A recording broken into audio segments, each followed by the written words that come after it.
Good morning, YouTube. I'm going to do a review, and you could call it a bit of a comparison between the Urban GS and the 1200 Scrambler Triumph. So, I've had this for about a year now. I think it's 2 years old now, or coming up for 2 years. I've done about 2,500 miles on it in the last year, and I thought I'd give you a year's review and my thoughts on it. I think this is a really, really nice bike. It's got bags and bags of grunt.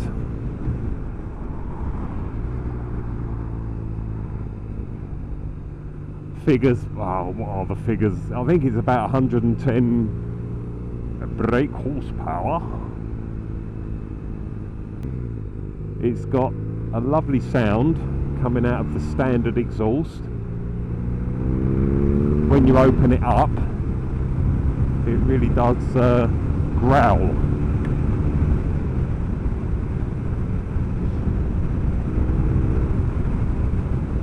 And it's a great bike to ride pretty much anywhere. A roads, B roads, single tracks, motorways.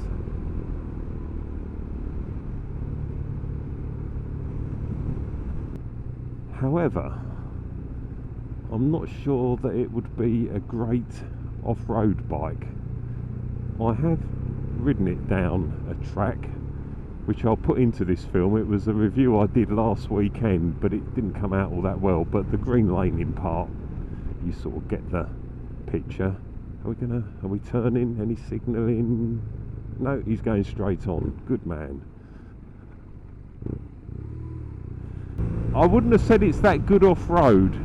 If you was to compare this with the Triumph 1200 Scrambler, that is definitely a better bike to take down a track than this. The suspension travel on the front of this is quite poor if you're going to off-road it and go down a few bumps or potholes quite fast. So I wouldn't say this is particularly an off-road bike.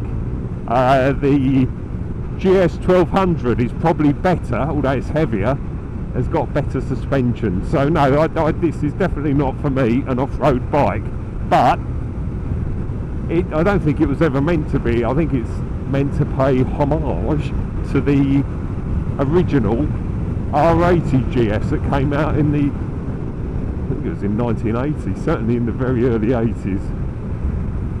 And it sort of has the look of that old classic era of the air-cooled GS's, which are great bikes and probably are more capable of going off-road than this, but I don't think this was ever meant to be a direct copy of the GS. It's just meant to give you that retro feel and look. This is the highest spec model, so it's got, I think from standard it had spoked wheels, heated grips. I've got a feeling it had traction control. I'm not sure whether the base model had traction control. I think that's all. That's the only difference. Is I might be wrong, but I think that's the only differences. I mean, if you look at this, it just goes round the bends. It's lovely. It really is a lovely bike to ride. A good road bike with an off-road look.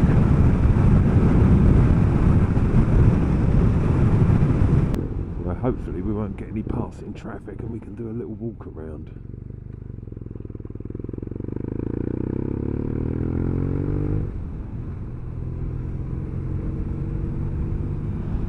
The end of an old World War II runway, this. The old Lancasters used to fly out of here back in the good old days.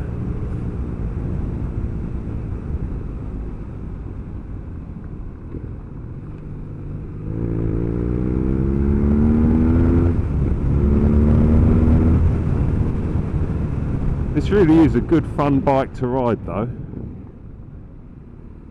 Here's that little spot.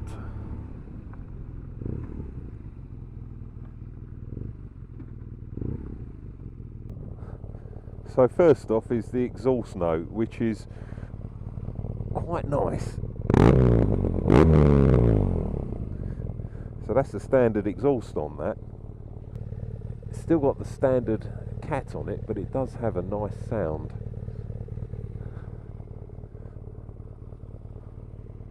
Turn it off. We've got the crash bars, they're Wunderlich crash bars. Wunderlich screen, which does make quite a difference if you're doing a journey on the motorway. Wunderlich oil cooler guard. Not sure who made this, but just stops the front of the engine getting absolutely stone blasted and grip blasted.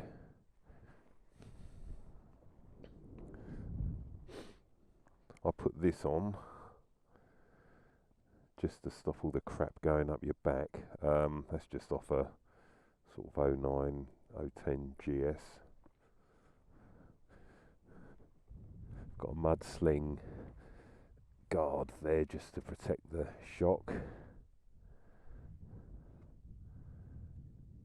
And then what I really like, what I'd put on was the rev counter, which isn't an optional extra, but with a bit of mucking about you can fit it. As you can see, you get some extra, so you get time, date, which isn't really that bothered, you get your consumption, what else, speed, voltage, ride time, so you get those extra bits when you fit that.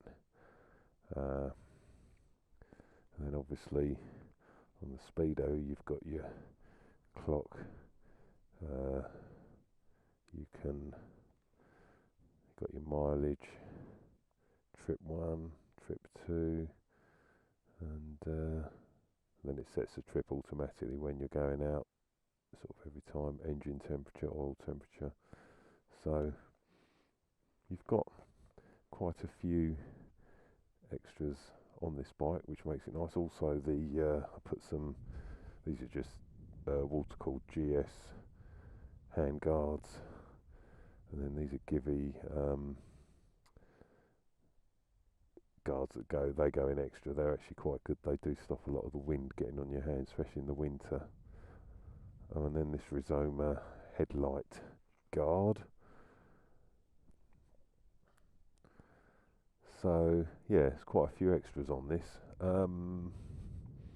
but it's been a really good bike as far as reliability. Not had any issues with it at all. It's actually quite a comfortable bike, considering when you look at the seat you wouldn't have thought so, but on a long run, I've done a couple of journeys on this which have been sort of 400 miles in a day, and it's not been unbearable. Oh, we've got the little crash bobbin there, Wunderlich crash bobbin.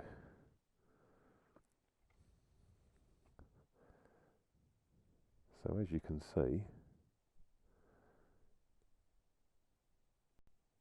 a nice R9T Urban GS. Actually, the only problem I did have with it was I put a new battery on it. It's got a tracker on this one, and I didn't realise, but if you don't leave it plugged into an Optimate, after about 10 days it just flattens the battery, and I went away on holiday, came back and it was flat, and I thought the battery had failed. So it had a new one on there because the last owner hadn't used it much, and the whoever replaced the battery just put a really cheap battery on it, so I've put a decent battery on there. So and that's been fine. I've just left it plugged into an Optimate all the time, and it's been fine. The other thing I put on there was a bash plate under the engine. It's got that's off a, I think that's off a GS. I think they do it as an optional extra now, but that's off just an old cooled GS. Found that on eBay. But the finish is good on this, good quality.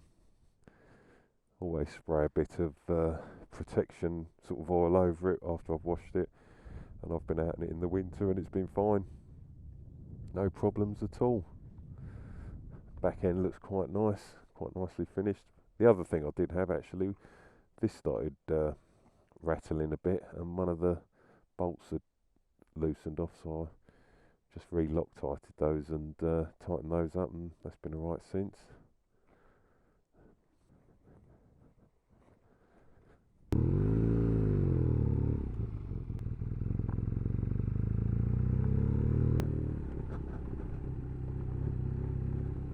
I mean, this doesn't feel too bad, to be honest with you. I mean, it's dry here, very dusty. One of our resident doggers waiting for some action. To be honest, the age of him, he looked like he was waiting for bloody God to pick him up there. Yeah, I mean, this actually feels okay.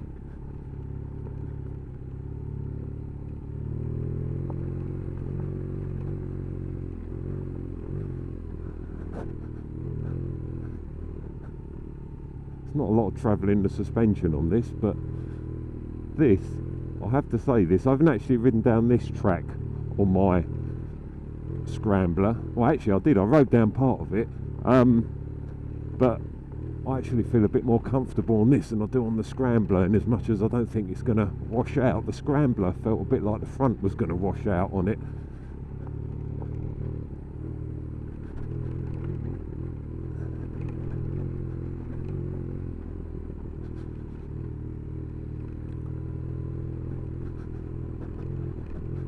In fact, this feels so good I might do the full length of this.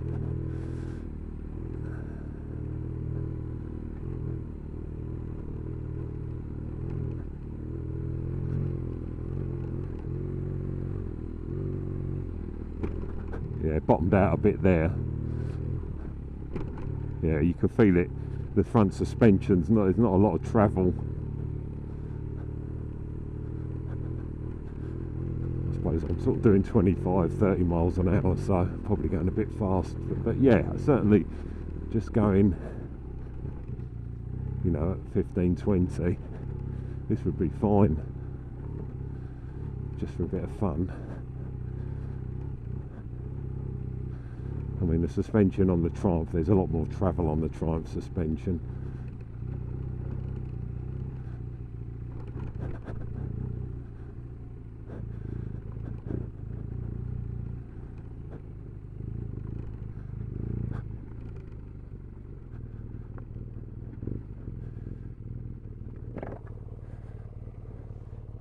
Yeah, I think due to suspension bottoming out, I won't bother doing the next bit, but yeah, that was alright. You know, if you was having a slow ride down a track just to do a bit of sightseeing, that'd be fine.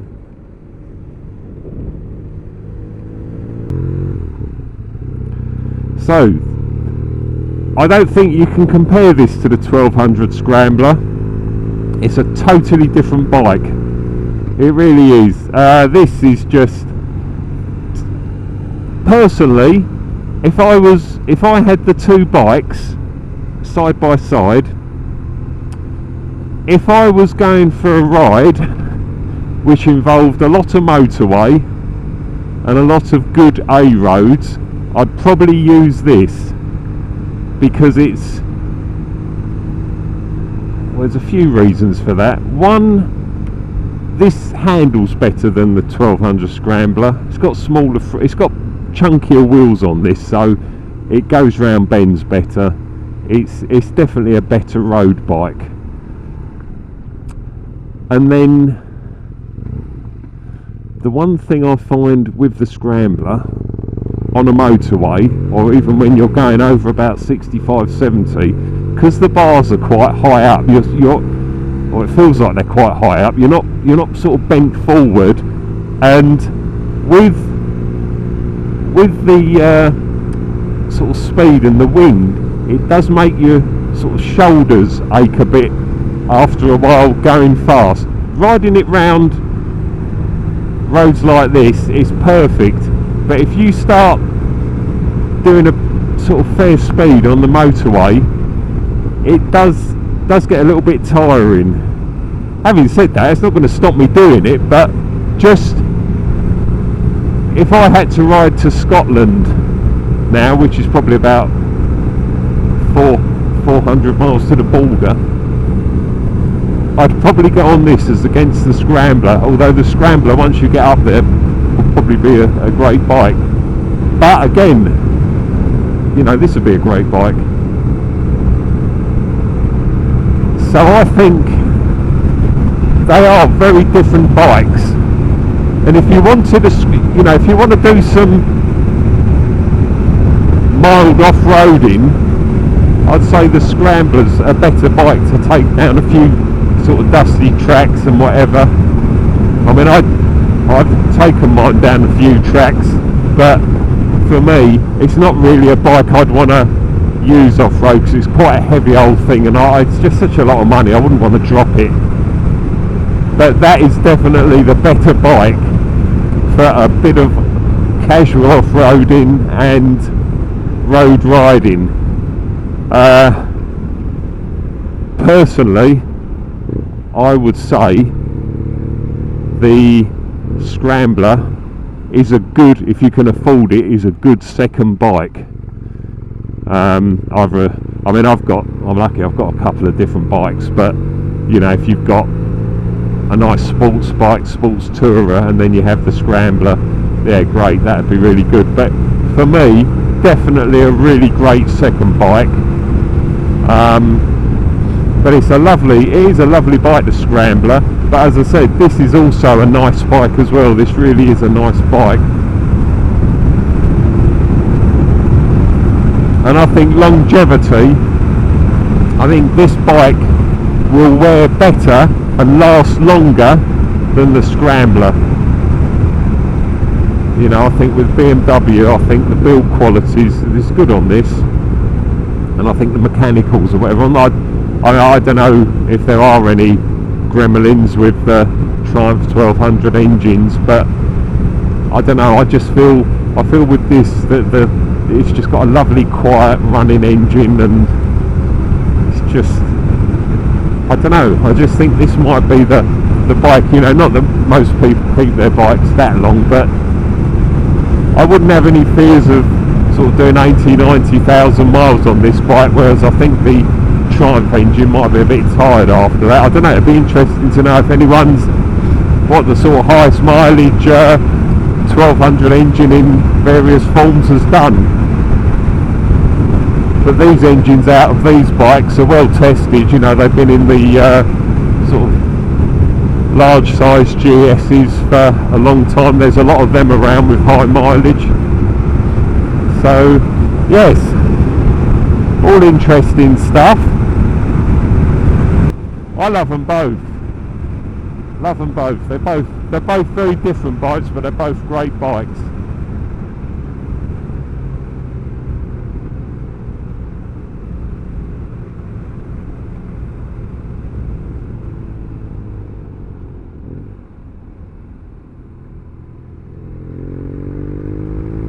That's got such a great exhaust note.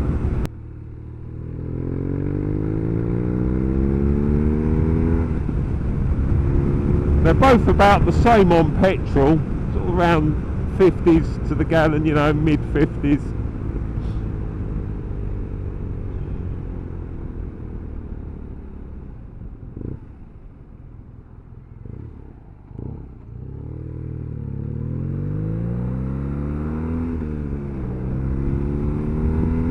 But this screen has made a big difference on this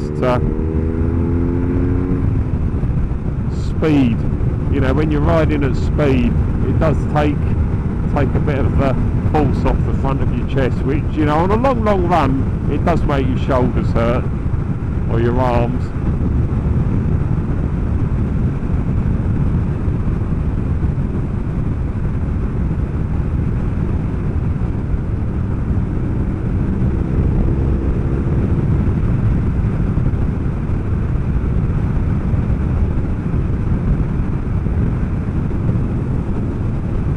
So there we are, the 2-year review, or 2 years old.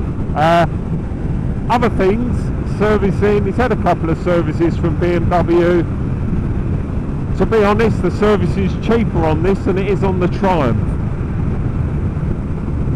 And yeah, it's been fine. I think a few people have had issues with the clocks misting up. I haven't. I might do in the winter, don't know. But no, this has been fine. No problems at all. Just get on it and ride it. As I say, oh dear, flashing lights. I'd ride this bike anywhere.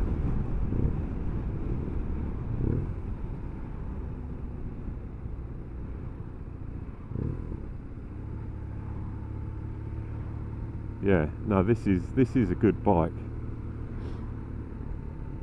And as I say, maintenance wise, it's been fine. And the thing I like about this is you can actually do a bit of this. The thing I like about this bike is you can do some maintenance yourself on this, which is good. I mean, you can on the Triumph, but I think on this, if I'm not mistaken, you can actually adjust the tappets on this, whereas on the Triumph it's shimmed, which I could do, but it's just, this would, adjusting the tappets is always easier than shimming. So what we got here?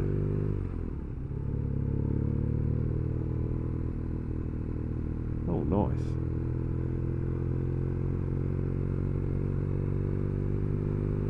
Gives the boys something to do at the weekend, doesn't it? At least while they're there, they're not out with bloody speed cameras. The fascist bastards. Only doing their job.